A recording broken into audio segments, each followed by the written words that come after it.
Photo तो नहीं लाया।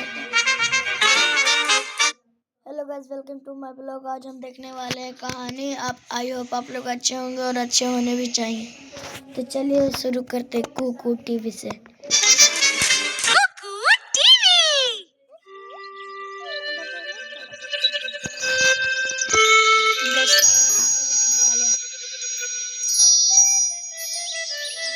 सुबह का समय था। गांव के ठीक बीच एक बड़ा सा तांबे का बर्तन रखा हुआ था, जिसके अंदर से बहुत ही अच्छी सुगंध फैल रही थी। मीरा सुबह सुबह एक खाली बर्तन लेकर गांव के बीचों बीच खड़ी थी। लगता है आज खीर बहुत ही स्वादिष्ट बनी होगी। खीर की सुगंध पूरे गांव में महक रही है। आज तो नाश्ते में मजा आ जाएगा। मीरा ने उस बड़े से बर्तन से थोड़ी सी खीर निकाली ही थी, तभी वहाँ एक व्यक्ति आकर खड़ा हो गया। लगता है कोई यात्री है, भूख लगी होगी। मीरा उस व्यक्ति की ओर देखकर कहती है, इस बड़े से बर्तन के अंदर जितनी चाहे उतनी खीर निकाल लो और अपने पेट की आग शांत कर लो। यहाँ खीर के कोई पैसे नहीं लगते। उस व्यक्ति की आंखों में चमक आ गई, मानो उसके मन की मुराद पूरी हो गई हो। मीरा खीर लेकर अपने घर की ओर चली गई। खीरपुर पहाड़ों और खेतों के बीच बसा एक साधारण सा गांव था। वहाँ की कच्ची गलियां, मिट्टी के घर, तुलसी के चौबारे और सुबह शाम धुएं से भरे चूल्हे, सब कुछ खीरपुर की पहचान थे। खीरपुर एक बात के लिए दूर दूर तक मशहूर था, वहाँ कोई भूखा नहीं सोता था। गांव के ठीक बीचों बीच एक बड़ा सा तांबे का बर्तन रखा रहता था। वो बर्तन बहुत पुराना था। हर सुबह सूरज निकलने से पहले उसमें अपने आप गरम गरम खीर भर जाती थी। किसी ने उसे बनाते नहीं देखा था। ना आग जलती थी, ना दूध उबलता था, बस खीर आ जाती थी। मीरा खीर का नाश्ता करके कुछ देर के लिए अपने घर के बाहर आई ही थी कि तभी एक युवक मुस्कुराता हुआ वहां पहुंचा। अरे चंदन, तुम शहर से कब लौटे? बस अभी अभी लौटा हूँ। मुझे याद है, तुम बहुत छोटे थे जब गांव छोड़कर मामा जी के यहाँ शहर रहने चले गए थे। देखो, मैंने तुम्हें पहचान लिया। चंदन मीरा के नजदीक आ गया और गंभीर स्वर में बोला, मीरा, मुझे तुमसे एक बहुत जरूरी बात करनी है। बताओ, कौन सी बात? मीरा, हमारे गांव के बीचों बीच जो एक बड़ा सा पुराना बर्तन रखा है, उसमें खीर अचानक कहाँ से आ जाती है? मीरा गंभीर सोच में डूब गई। उस बर्तन का रहस्य तो किसी को नहीं पता। गांव वाले बस इतना ही जानते हैं कि उसमें खीर केवल इसलिए आती है ताकि गांव में कोई भी भूखा ना रहे। चंदन की आंखों में लालच की परछाइयां तैरने लगी। चंदन धीमे स्वर में बोला, मीरा, शहर जाने के बाद मेरी सोच व्यापारियों जैसी हो गई है। मेरे पास एक योजना है। अगर तुम मेरा साथ दो तो हम दोनों मिलकर बहुत पैसा कमा सकते हैं, बहुत सारा पैसा। बताओ। देखो, उस बर्तन में खीर खुद ब खुद आ जाती है।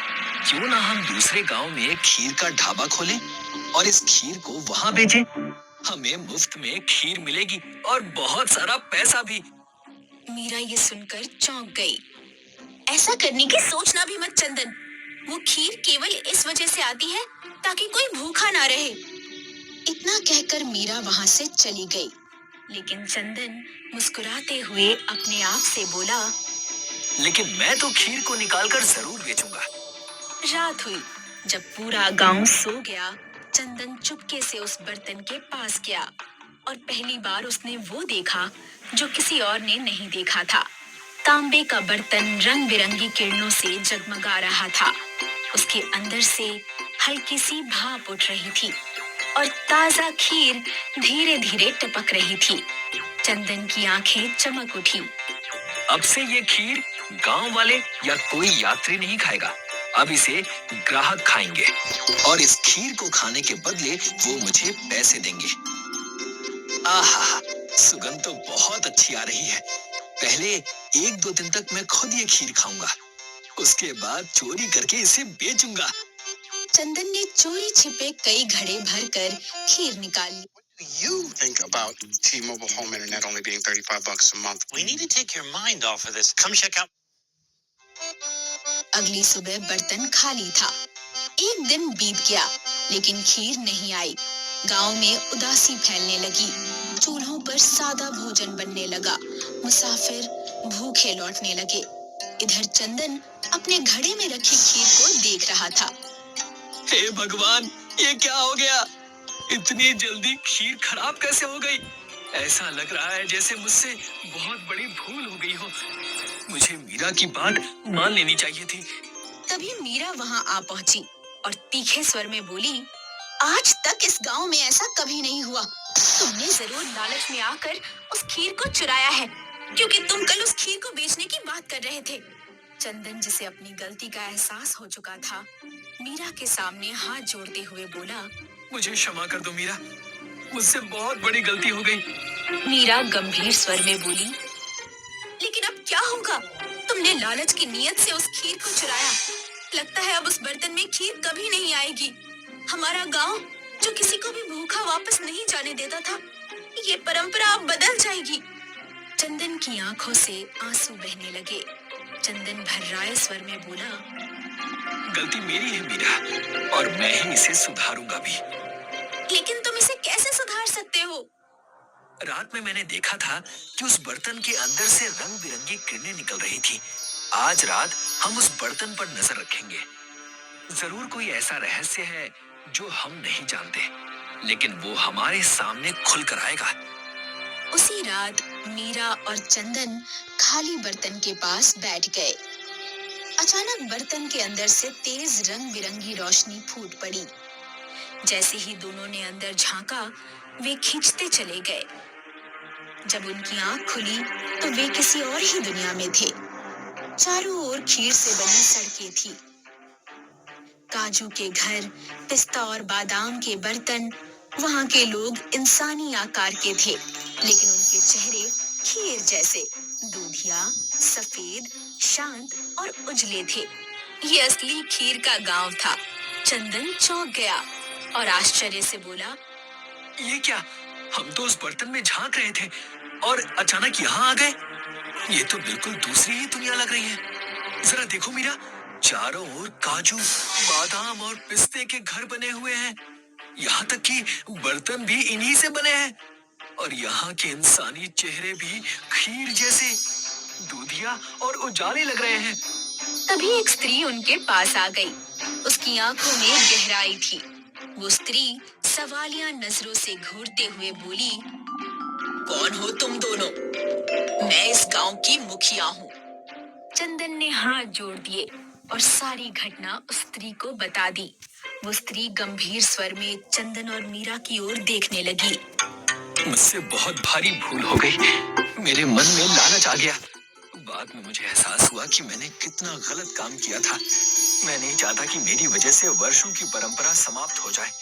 हमारा गांव, जो दरिया दिली की वजह से जाना जाता था, जो किसी को भी भूखे पेट वापस नहीं भेजता था, वहां भूखमरी फैल जाए। खीर की दुनिया की मुखिया शांत स्वर में बोली, मेरी बात बहुत ध्यान से सुनो। बहुत वर्ष पहले खीर के गांव का एक युवक दुनिया के बीच भटक गया था। वो भूखा था, कमजोर था। वो इसी इंसानी गांव खीरपुर में पहुंचा। गांव वालों ने उससे कुछ नहीं पूछा, उसे बस खाना दिया। दूध, रोटी, जो भी था सब बांट लिया। युवक की आंखें भर आई। जाते समय उसने गांव के बीच एक बड़ा तांबे का बर्तन रखा और कहा, आज तुमने मेरी भूख मिटाई। इसके बदले मेरी दुनिया से इस बर्तन में रोज खीर आएगी। बस एक शर्त है, लालच मत करना। इतना कहकर वो स्त्री चुप हो गई। फिर उसने चंदन की ओर देखा। चंदन, तुमने उस वादे को तोड़ा, लेकिन तुमने अपनी गलती भी मानी है। मीरा और चंदन ने हाथ जोड़ दिए। ठीक है, इस बार माफ कर देती हूँ, लेकिन याद रखना, खीर उपहार है, व्यापार नहीं। अगले ही पल दोनों फिर उसी तांबे के बर्तन के बाहर थे। सुबह हुई, बर्तन फिर से खीर से भरा हुआ था। गांव में रौनक लौट आई। चंदन बिना कुछ लिए गांव छोड़कर चला गया, एक सीख लेकर, और खीरपुर फिर से खीर का गांव बन गया। कुकू टीवी। मेरा ये वीडियो